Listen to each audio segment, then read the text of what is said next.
tú lo pones a calentar, es decir, pones un encendedor o lo sometes a los rayos del sol y ese hielo poco a poco se va a fundir, lo que tú le llamas derretir, eso. Pero técnicamente hablando se va a fundir. Cambio de fase de sólido a líquido. Se va a fundir. Y si sigue la radiación solar, la energía, o si lo estás calentando con carbón, ¿no? Ese líquido se va a evaporar. Va a formar parte de los inmensos gases que se encuentran en la atmósfera. Entonces va a ocupar un espacio en la atmósfera. Entonces tiene volumen. Como puedes ver, el agua tiene volumen cuando está como sustancia líquida. Ocupa un espacio, o sea, tiene volumen cuando está como sustancia sólida, y de igual manera cuando está como gas. Si quieres ese gas, enciérralo en un globo, qué sé yo. Ya está ocupando el espacio, ¿no?, del contorno del globo. Entonces, como puedes ver, el volumen es una propiedad general. O sea, el volumen, tú puedes medir el volumen de una sustancia cuando esté como líquido, como sólido o como gas, ¿no es cierto? Pues ahí tienes una de las primeras propiedades generales de la materia, no una de las primeras propiedades de la materia en el grupo de las propiedades generales. Por otra propiedad, entonces, para poder entender un poco mejor, tienes, por ejemplo, la inercia, que es la resistencia que ofrecen los cuerpos al cambio de movimiento cuando éste se encuentra en reposo y se le aplica una fuerza externa. También se considera que la inercia es una propiedad general de la materia, porque lo abarca toda la materia en sí. Entonces tienes acá la inercia. Ahí está. ¿Qué más? Tienes a la temperatura también. Temperatura.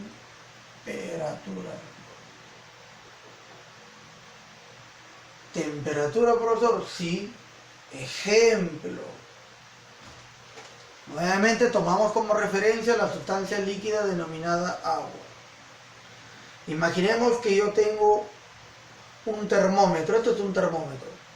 Lo coloco dentro del agua. Obviamente el nivel del mercurio va a subir a un determinado punto. Y por ejemplo, ¿no?, asumamos que me va a marcar 20 grados centígrados. Entonces, con la propiedad llamada temperatura estoy midiendo el agua líquida. Profesor, ¿y si fuera hielo usted puede medir su temperatura? Por supuesto.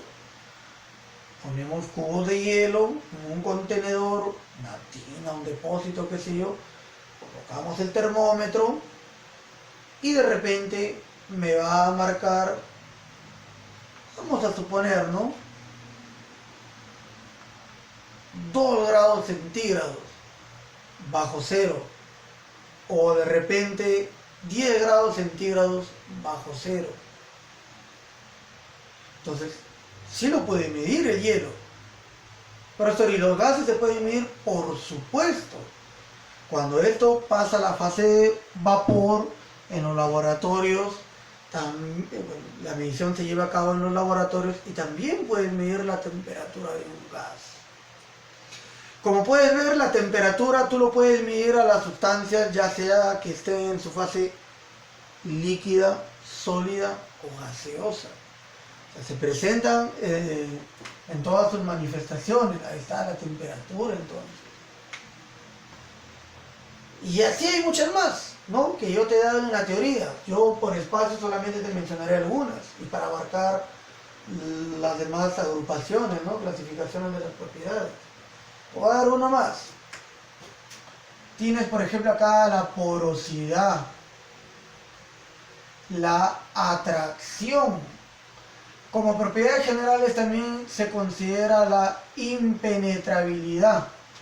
Impenetrabilidad. ¿Qué más, profesor? La indestructibilidad. Indestructibilidad. Profesor, ¿no cree que se está olvidando de algo importante? Sí, la estoy dejando para el final, ya que está relacionada con otra magnitud física. ¿Qué más, profesor? La divisibilidad, por supuesto.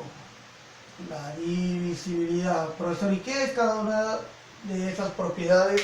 Está en la teoría que terminó en el intranet. De todas maneras, no está de más, te lo voy a decir en palabras simples a manera de una o dos líneas. En porosidad, la materia está formada por pequeños espacios por los cuales se puede filtrar, por ejemplo, sustancias líquidas, sustancias permeables. Profesor, ¿y impenetrabilidad qué es? Es aquella que te dice que un cuerpo no puede ocupar el lugar de otro de manera simultánea. Kiski, profesor, ¿cómo así? Este vaso contiene agua. Yo podría agregar 1 litro de aceite en el mismo espacio. No. Eso es lo que dice la propiedad de la impenetrabilidad. Dos masas, dos cuerpos no pueden ocupar este mismo lugar al mismo tiempo, o sea, de manera simultánea. Si tú quieres poner aceite en este vaso, primero tendrías que retirar esta agua.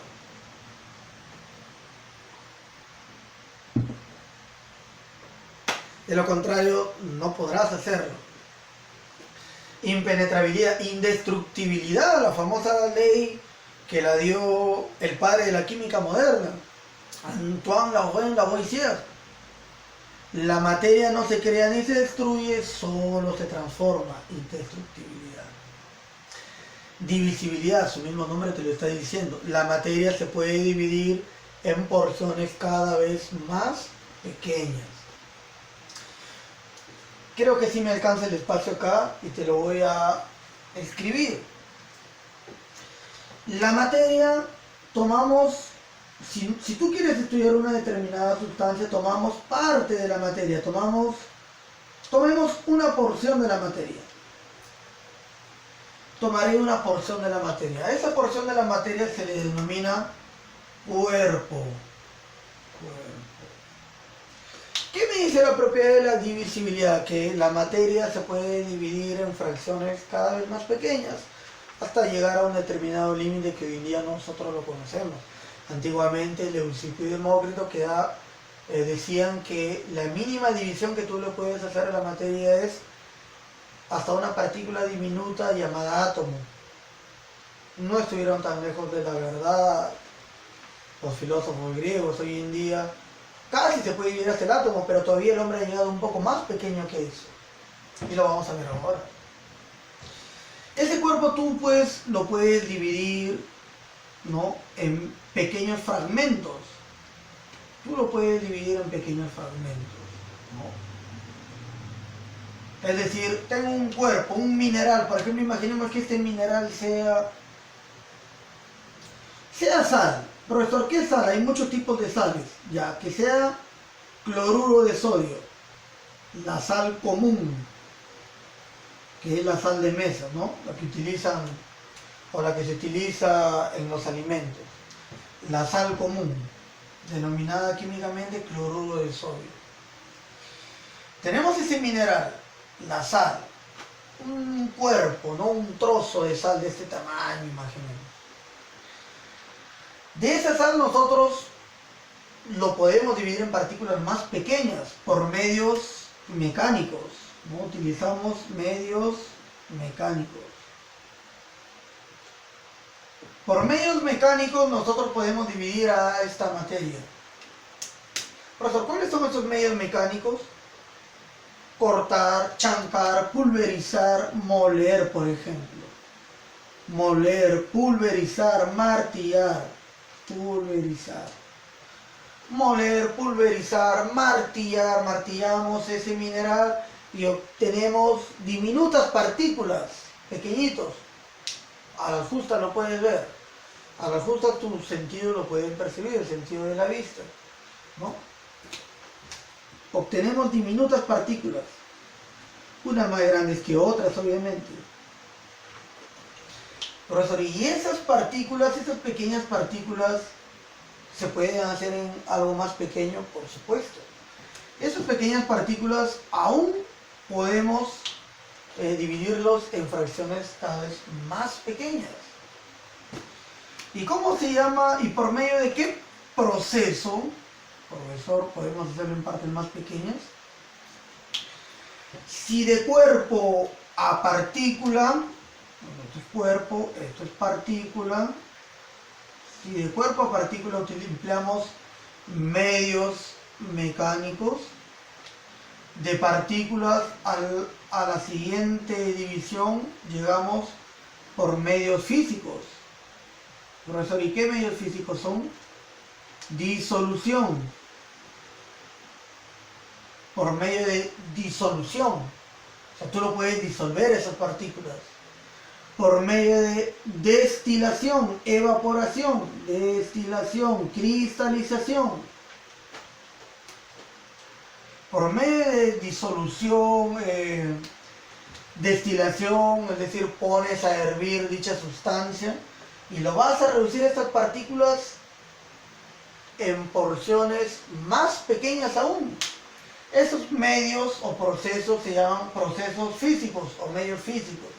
¿Y cuáles son estos medios físicos? La disolución, la destilación, por ejemplo. La calcinación, ¿no? Disolución, destilación, calcinación, son los medios físicos para llegar de partícula a la siguiente división. Profesor, pero no ha mencionado cuál es esa siguiente división. Esa siguiente división de partícula, lo más pequeño de un cuerpo, partícula, lo más pequeño que partícula, eso se llama molécula. Llegamos a molécula. Ajá. Esa es la propiedad de la divisibilidad. Ah, ya, profe, entonces, ¿y de la molécula se puede hacer en algo más pequeño? Desde luego. Se puede hacer aún en algo más pequeño. ¿Y cuáles serían los procesos o medios que se utilizarían? Si acá utilizamos medios físicos, acá vamos a utilizar medios químicos. Así es. Profesor, ¿y qué medios químicos se va a utilizar ahí? Obviamente las denominadas reacciones químicas. Las reacciones químicas. Aquí vamos a utilizar las reacciones químicas, muchachos. Las reacciones químicas, así es. O sea, profesor, de cuerpo lo más pequeño es partícula, de partícula lo más pequeño es molécula. ¿Y cuál es lo más pequeño de molécula? Lo más pequeño de molécula es o son los famosos átomos. Átomos. En la antigüedad, en la antigua Grecia, hasta aquí era el límite de la materia, era en lo que era lo que tú podías dividir a la materia. Eso dijo los filósofos griegos Leucipo y Demócrito. La materia se puede dividir, señores, en partículas cada vez más pequeñas hasta un límite en que ya no se puede dividir. Hasta ahí es tu tope en que tú puedes dividir la materia. Yo lo dije de una manera imaginaria, conceptos filosóficos. Hay un límite en que ya no se puede dividir la materia, la cual denominamos átomo, que significa, viene del griego asíntomo, división, sin división. Hoy en día, con los conocimientos científicos avanzados, sabemos que el átomo no es lo último en que la materia se puede dividir. De átomos se puede dividir en partículas cada vez más pequeñas. Profesor, ¿y cuáles son esas partículas más pequeñas? Más pequeños que los átomos, ¿quiénes son? Son las partículas subatómicas. Partículas subatómicas. Profesor, ¿y cuáles son los medios para llegar a las partículas subatómicas? Si de molécula a átomos son medios químicos, de átomos a partículas subatómicas son bombardeos nucleares. Son reacciones nucleares. Aquí se efectúan reacciones nucleares, de núcleo a núcleo. Bombardeas el núcleo de un átomo y en el núcleo vas a encontrar partículas subatómicas, ¿no?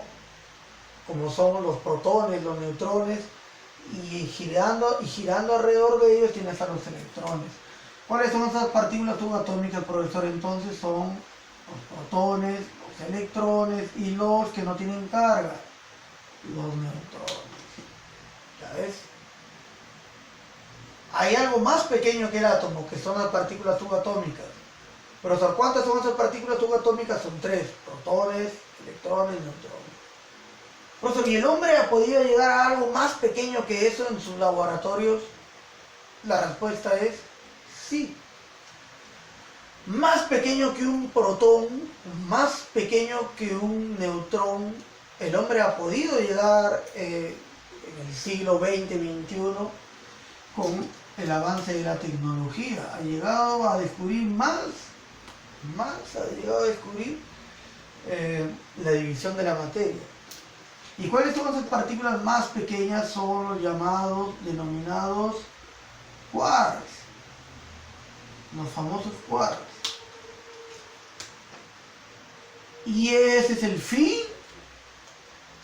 de lo que tú puedes dividir a la materia. Eso es lo que se conoce hasta hoy en día. Profesor, ¿habrá algo más pequeño que el quark? Es posible, es muy posible. Hoy en día los hombres de ciencia consideran que lo más diminuto en que tú puedes dividir a la materia son los llamados quarks. ¿Te acuerdas que al inicio del video te hablé una introducción de los denominados quarks? En la teoría del Big Bang, cuando explotó todo, ¿no? Quedaron a flote en el espacio partículas diminutas, como electrones, más pequeños que ellos, los llamados quarks. Ahí están. Esas son las partículas más diminutas en que puedes dividir a la materia. ¿Qué propiedad se cumplió aquí? La propiedad denominada la divisibilidad. Y la divisibilidad también se puede aplicar para sustancias sólidas, líquidas, gaseosas, en toda la materia. Entonces ahí está la divisibilidad. Ahí tiene la propiedad de la divisibilidad. Ah, profe, pucha, bacán. Entonces, profe, pero ¿no cree que ahí le falta algo que yo he visto en mis libros? La masa, por ejemplo, que no es general. Sí, pero lo he dejado para la parte final para poder explicar una gran diferencia que hay con respecto a otra propiedad. La masa es propiedad general, sí, lo presenta la materia en ustedes. ¿Qué más, profesor? El peso. ¿Y por qué lo dejé para el final? Porque muchos de ustedes cometen el grave error de decir que masa y peso son lo mismo. En química, masa y peso son dos conceptos totalmente diferentes. No es lo mismo. Nosotros hoy en día estamos acostumbrados, ¿no? Cuando vas a la tienda, al mercado, al supermercado, qué sé yo, y dices, a ver, señora, por favor, quiero que me venda quiero que me pese 3 kilogramos de arroz. Quiero que me pese 3 kilogramos de arroz. Los que conocemos de química, ¿no? Y tú, alumno que estás conociendo ahora, debes de saber que esa no es la expresión correcta. La expresión correcta es, y ya se ha hecho pues común, ¿no? Tanto que tal vez hasta nosotros, los que tenemos conocimiento de esto, por la costumbre de las personas, repetimos lo mismo, ¿no? Porque quizás explicarles esto tomaría más tiempo del tiempo que le tomaría a esa persona en que me atienda, ¿no? Lo correcto sería, señora, a ver, por favor, deme 3 kilogramos de masa de arroz. Eso sería lo correcto. Entonces, masa y peso son propiedades generales, sí. ¿Son iguales? No. Son conceptos totalmente diferentes. La masa es invariable, es constante en el universo. Esta masa es constante. Es decir, la masa nunca va a cambiar. Si yo me subo a la balanza, por dar un ejemplo, la balanza marca 60 kilogramos aquí en Perú y yo me voy a la India y me subo a la balanza, la balanza va a marcar igual, 60 kilogramos. Profesor, y si te subes a una balanza en la luna, yo me subo, estoy en la luna, me subo a una balanza y la balanza que se encuentra en la luna va a marcar igual, 60 kilogramos. Profe, y si lo lleva al planeta Bellita, donde la gravedad es 10 veces más de la Tierra, según Kaiosama, igual, me subo a la balanza y me va a marcar 60 kilogramos. Por eso la masa es constante en el universo, eso no va a cambiar. Por eso, entonces, si es constante, es posible que el peso sea lo contrario, exacto. La masa es constante, el peso no necesariamente es constante. El peso es variable. Variable, ¿por qué? Porque va a depender del lugar donde te encuentres. Acuérdate que el peso tiene por fórmula masa por gravedad. G es la aceleración de la gravedad.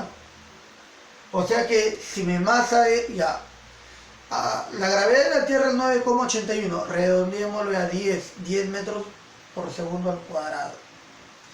Utilicemos, si mi masa es 60 kilogramos, reemplacemos en la fórmula para hallar mi peso. ¿No? Como ejemplo, masa constante, yo tengo 60 kilogramos. ¿El peso es constante? No, esto es variable. Depende del lugar, ¿no? Depende. ¿Depende de quién? Del lugar donde se encuentre. Ya. Aquí en la Tierra, si mi masa es 60 kilogramos y G vale 10, 60 por 10, 600. Acuérdate, tus conocimientos de física, ¿cuál es la unidad del peso? El peso es un tipo de fuerza, porque G es la aceleración de la gravedad. Profesor, si el peso es un tipo de fuerza, tu unidad en el SI es Newton. Ah, ya. Yo tengo 60 kilogramos multiplicado por 10 metros por segundo al cuadrado. Mi peso aquí en la Tierra va a ser ¿cuánto? 600 newton. Ese es mi peso. Esta es mi masa. Mira, mi masa es 60 kilogramos, pero mi peso no es 60 kilogramos, es 600 newton. Te das cuenta que masa y peso son términos totalmente diferentes. Muchos de nosotros solemos confundir. Y sobre esto hay preguntas, una que otra pregunta que he puesto por ahí en la práctica. Y esto te puede venir algún día en un futuro que des un concurso de examen de admisión. Entonces ya sabes que masa y peso son términos totalmente diferentes, son totalmente distintos, por lo menos en química lo es. La masa no tiene fórmula, el peso sí tiene fórmula. ¿Por qué? Vayamos a los conceptos físicos. Magnitudes. La masa es una de las 7 magnitudes fundamentales. Es la primera magnitud fundamental que tú encuentras en tus libros. La primera de las 7. El peso es una magnitud derivada. Relaciono masa y aceleración de la gravedad. ¿Te das cuenta? Entonces, masa y peso son conceptos totalmente diferentes, profesor. Sí. Y son propiedades generales porque lo posee la materia en sus 3 estados. Profesor, ¿los gases tienen peso? Por supuesto, porque los gases tienen masa. Si los gases tienen masa, porque este es general, también tienen peso por consecuencia. Hay preguntas así en las prácticas, en algunas que te han mandado, en otras en el módulo, ¿no? Que de repente algún día te entregarán. Hay preguntas relacionadas de criterio, de análisis. No todo es memorismo. Se memoriza así las partes más importantes, como tú puedes ver. ¿Correcto? Propiedades particulares. Profesor, ¿son los que se presentan en algunos estados físicos? Sí, se presentan en algunos estados físicos. Ah, ya. Entonces, se presentan en algunos estados físicos. ¿Qué propiedades tenemos entonces? Por ejemplo, tienes aquí, voy a anotar solo algunos, la maleabilidad.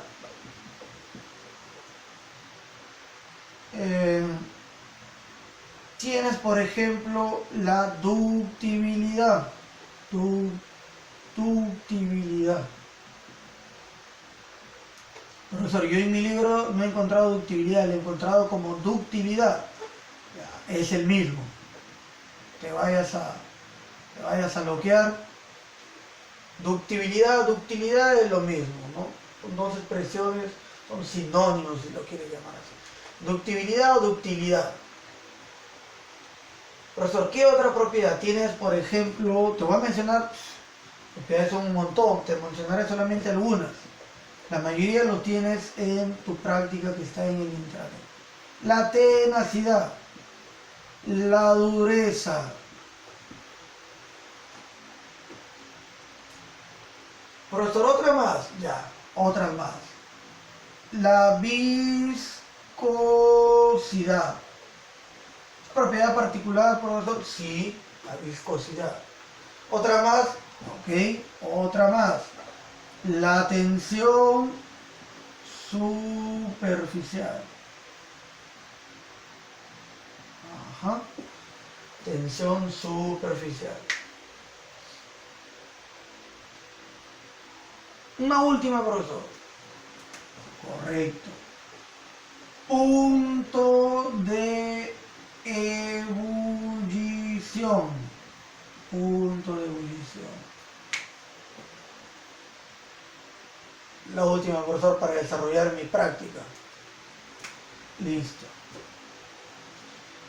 Tienes la presión de vapor. Listo. El resto ya lo puedes encontrar en tu práctica. Otro grupito más. Aparte de esos tres bloques. Ya seguramente te darás dando cuenta por qué estoy separando unas de otras. Compresibilidad. Escucha bien. Compresibilidad. ¿Cuál es lo contrario de la compresibilidad? La expansibilidad. Ahí está. Muy bien, seguramente ya te diste cuenta ya de estos tres bloques que he armado. Profesor, la maleabilidad es la propiedad que tienen los sólidos, especialmente los metales, de convertirse en finas planchas, en láminas. Correcto. La maleabilidad, propiedad por la cual la materia se puede moldearse en finas planchas, láminas. Generalmente los metales, pero también los no metales, por ejemplo los triplajes, que son hechos a base de madera, carbono, un no metal. Entonces también se puede hacer con las planchas de triplaje, mapresa, en fin. La ductibilidad, propiedad que tienen los cuerpos de convertirse en finos hilos. Solamente si estoy diciendo los metales. Los metales, tú en la naturaleza, ¿en qué estado físico lo encuentras? ¿Como sólido, líquido o gaseoso? Correcto, como sólido. Todos los metales generalmente son sólidos con una sola excepción, que está en tu tabla periódica de color rojo. Exacto. Excepto el mercurio. Excepto el mercurio, todos los metales son sólidos. Solamente el mercurio es el único metal en estado líquido. ¿Te das cuenta? Y la mayoría de no metales, en su mayoría, son gaseosos. Casi todos son gaseosos de los no metales. Excepto el bromo. El bromo es el único no metal en estado líquido. El azufre es un no metal en estado sólido de color amarillo. Profesor, ¿quién es la sustancia más maleable? El oro, la plata, el cobre. ¿Quiénes son las sustancias más dúctiles? En ese orden. El oro, la plata, el cobre. Sustancias más dúctiles. Profesor, ¿y la tenacidad qué es? La tenacidad es... Mira, si hay alumnos que confunden masa con peso, también he visto que en los alumnos de secundaria ustedes confunden tenacidad con dureza y empiezo con dureza. ¿Qué es la dureza, profesor? Pues, ya la dureza es la propiedad por la cual un cuerpo se resiste a ser roto o quebrado. Eso no es dureza. Dureza es la resistencia que ofrecen los cuerpos a ser rayados por otro cuerpo. Profesor, ¿cómo así ser rayado? Por ejemplo, imaginemos pues que esta sustancia es un yeso, un mineral, un yeso, pues no, un estado sólido, condensado. Profesor, ese yeso yo lo puedo rayar, sí, con otra sustancia, claro. Imagínate que tienes un clavo. Con el clavo yo lo puedo rayar. Ah, ya. Entonces, si se puede rayar o no se puede rayar, si se raya bastante, si se raya poco, este cuerpo está ofreciendo resistencia. ¿Y cómo se llama la propiedad que mide ese ofrecimiento de resistencia a la rayada? La dureza. Entonces, decir que una sustancia es más dura no es decir, pucha, no lo puedo romper, es muy duro esto. Error, estás empleando el vocabulario de una manera errática. Dureza no es cuando un cuerpo se puede quebrar o romper o no. Eso es tenacidad, por el contrario. Tenacidad es la resistencia que ofrecen los cuerpos a ser rotos. Tenacidad, dureza, resistencia que ofrecen los cuerpos a ser rayados. ¿Son iguales? No, son dos cosas totalmente diferentes. Te doy como dato extra, que también vienen preguntas de exámenes de admisión. ¿Cuál es la sustancia más dura en la naturaleza, profesor? El diamante. El diamante tú no lo puedes rayar. Utiliza un clavo y... Bueno, tener un diamante no es muy caro, es imposible. Pero científicamente está comprobado que tener un clavo y rayar un diamante no se puede. Pero si yo tuviera un pedazo de yeso, sí se puede. Y algunas sustancias minerales sí se pueden rayar. Entonces, como cultura general, la sustancia más dura es el diamante. No lo puedes rayar con ninguna sustancia, ni con un clavo, ningún instrumento punzocortante. Se dice que el diamante solamente puede ser rayado por otro diamante. O sea, el diamante, el cual es carbono puro, una forma alotrópica del carbono, tú no lo puedes rayar con ningún instrumento punzocortante. Solamente el diamante lo puedes rayar con otro diamante. Es la sustancia más dura en la naturaleza. Profesor, y la sustancia menos dura es la sustancia denominada talco. El talco, en su fase sólida, compacta, en su fase concentrada, condensada, tú apenas lo tocas con la uña y ya el toque se está pulverizando. Entonces, el talco es la sustancia menos dura, el diamante es la sustancia más dura. En cuanto a tenacidad, ¿cuál sería, profesor, lo contrario de tenacidad? La fragilidad, la propiedad del cuerpo de quebrarse, ¿no? Como los vidrios. Entonces, ¿cuál es la sustancia más tenaz? La que de verdad yo no lo puedo romper. Ese es el acero. Se dice que el acero es la sustancia más tenaz y la sustancia menos tenaz o más frágil, que sería lo contrario, es pues el diamante. Mira, a ver. Hay que tener cuidado, ¿no? El diamante es la sustancia más dura, pero es la sustancia más frágil, es decir, es muy poco tenaz, tan poco tenaz que si tú lo dejas caer ese diamante, al suelo, se va a hacer en 1000 pedazos. ¿Por qué?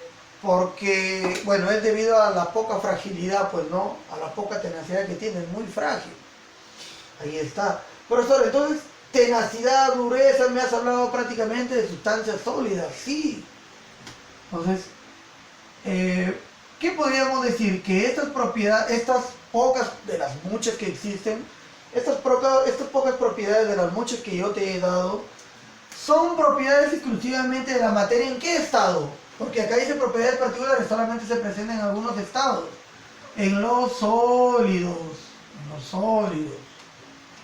Solamente los sólidos presentan estas propiedades. ¿Cómo así, profesor? Tenacidad. La tendencia de un cuerpo a ser roto o quebrado. Ah, ya. Entonces, el plumón es sólido y lo puedo quebrar. Sí. Tenacidad, propiedades de un sólido. Lo puedo dividir en fracciones, quebrar, en porciones. Ya, a ver, este es agua, ¿en qué fase? En fase líquida. A ver, lo voy a romper. No se puede. Yo no lo puedo quebrar. O sea, ¿el agua presenta la propiedad llamada tenacidad? No. La fase líquida no presenta tenacidad. Presentará dureza, Es decir, yo puedo rayar con un clavo al agua, no se puede, porque la tenacidad o la dureza son propiedades exclusivamente de los sólidos. Esta agua yo lo puedo convertir en planchas, en hilos, no se puede, muchachos. ¿Por qué? Porque estas propiedades solamente lo poseen los sólidos, generalmente los metales. ¿Te das cuenta? Sin embargo, ya te habrás dado cuenta acá que este siguiente bloque es el grupo de las propiedades de la materia. ¿En qué estado? Así es, en el estado líquido. En el estado líquido. La viscosidad es la resistencia que ofrecen los cuerpos al fluimiento de otra sustancia en su interior. Se caracteriza por tener una velocidad lenta. Ejemplo, la miel y el agua. Tengo un vaso lleno con miel, un vaso lleno con agua. Lo quiero vaciar a ambos. ¿Cuál fluye más rápido? ¿Cuál tiene mayor velocidad de desplazamiento? El agua. ¿Por qué? Porque es menos viscoso. ¿Quién lo tiene la viscosidad? Oye, ¿los sólidos tienen viscosidad? ¿Esta mota es viscosa? No. Solamente lo tienen ellos. Punto de ebullición o llamada temperatura de ebullición es la temperatura. Bueno, se dice que el punto de ebullición o temperatura de ebullición es la temperatura a la cual la presión de vapor es igual a la presión atmosférica. Y a partir de ese entonces una sustancia deja de ser líquida cuando llega a una determinada temperatura y va al cambio de fase, la fase gaseosa. Tensión superficial es la cohesión de moléculas que se da en la superficie de un líquido. Es decir, en la superficie de un líquido se forma una capa con elevadas fuerzas de atracción molecular. Por eso se dice cohesión molecular. Se dice que gracias a la tensión superficial, muchachos, los insectos pueden caminar sobre el agua, imagínate, debido a esta gran fuerza de atracción molecular. Los mosquitos insectos pueden caminar, no sé si tú te habrás fijado en la parte del campo, zona sierra, selva, que hay mosquitos que caminan o están sobre el agua, gracias a la propiedad de tensión superficial y pues presión de vapor, ¿no? Ahí está. Luego tenemos la compresibilidad y la expansibilidad. Obviamente propiedad exclusiva de los gases. La materia en estado gaseoso, de los gases. Obviamente tú sabes que si yo tengo un globo lleno con aire, yo lo puedo comprimir, lo puedo reducir de tamaño. Y a la vez si yo le quito el pitón o la válvula, ese gas va como propiedad va a tener la característica de ocupar todo el contorno, todo el espacio vacío sobre el que se encuentra. Entonces lo contrario de la compresibilidad es la expansibilidad. Propiedades exclusivamente de los gases. E insisto, el agua, fase líquida, yo lo puedo comprimir. Comprimir significa reducir su espacio, su volumen. El agua no se puede comprimir. Este plumón tiene, no sé, pues 10 centímetros. Yo lo puedo comprimir, puedo hacer lo que mida 5 centímetros de la mitad. No se puede comprimir, porque la compresión es propiedad exclusiva ¿de quién? De los gases. Solamente los gases se pueden comprimir. Por eso es que es propiedad particular. Pues ahí tienes, mira, la gran diferencia entre propiedad general y particular, como puedes ver. Así lo han clasificado los químicos, ¿no? A lo largo de la historia de los estudiosos. Sin embargo, también a las propiedades, a la materia se le ha clasificado, ¿no? En cuanto a sus propiedades, de acuerdo a la influencia de la masa. O sea, ¿qué tanto influye la masa para yo poder identificar una sustancia respecto de otra? ¿A qué se refiere de acuerdo a la influencia de la masa en cuanto a las propiedades extensivas? Las propiedades extensivas, muchachos, son aquellas que dependen. ¿De qué dependen?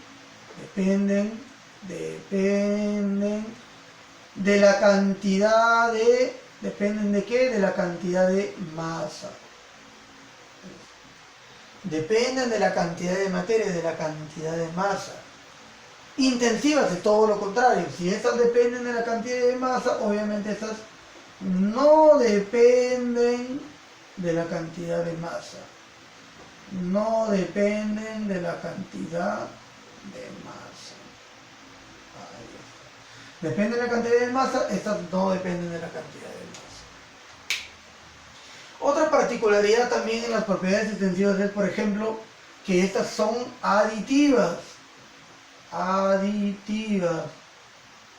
Y obviamente, como esto es lo contrario, decimos que no son aditivas. No son aditivas. Ah, ya. Pero yo también he visto eso en mi libro, aditivas, no son aditivas, no lo comprendo. Aditivas viene de adición, o sea, de suma. Es decir, muchas de estas propiedades, casi el 100%, muchas de esas propiedades se pueden sumar. Y estas propiedades obviamente no se pueden sumar y vamos a explicar, vamos a identificar, vamos a fundamentar, vamos a demostrar en qué y por qué. Mira, por ejemplo, dentro de las propiedades extensivas, las cuales se consideran aditivas, por dar un ejemplo, tenemos a la misma masa como ejemplo. Tenemos al volumen. Observa. Yo tengo aquí un depósito, un recipiente el cual contiene, digamos que contiene 1 litro de agua. Y este recipiente contiene 3 litros de agua. Litros. Unidad litro. ¿A qué magnitud se refiere? A volumen. Ya está. Si yo tengo 1 litro de agua con 3 litros de agua y de repente tú los decides mezclar en un contenedor más grande. Si tú mezclas 1 litro de agua con 3 litros de agua, evidentemente vas a tener 4 litros de agua. Volumen, volumen, volumen. Los volúmenes se pueden sumar, sí, siempre y cuando se trate de la misma sustancia. ¿Qué sustancia estoy trabajando? Agua. Se puede sumar. Profesor, ¿y si en vez de agua hubiese sido acá sustancias sólidas, por ejemplo, 1 kilogramo de arroz con 5 kilogramos de arroz también? Kilogramo, unidad de masa. 1 kilogramo de arroz con 5 kilogramos de arroz, te dan 6 kilogramos de arroz. Entonces las masas se pueden sumar, como puedes ver. ¿Te das cuenta? Los pesos de igual manera. Si yo tuviera acá un peso de 8 newton y 20 newton, en total tendría 28 newton. Peso. El peso es una propiedad extensiva. ¿Por qué? Porque depende de la cantidad de masa. Es decir, sus propiedades son aditivas, se pueden sumar. Ahí está la gran diferencia. Por la cual tú puedes analizar, tú puedes deducir. Y esto es lo contrario. ¿No es cierto? Por ejemplo, ejemplo de propiedad, de las muchas propiedades intensivas tenemos aquí a la densidad. Tenemos a la densidad. Tenemos a la temperatura. Temperatura, por ejemplo. Tienes a la densidad, a la temperatura, por mencionar solamente algunos. Densidad, temperatura. Tú miras en las tablas termodinámicas que se encuentran en el internet o en un libro de fisicoquímica y de repente quieres averiguar densidad del agua y te va a salir como dato. La densidad del agua a 4 grados centígrados a nivel del mar es 1 miligramo por mililitro.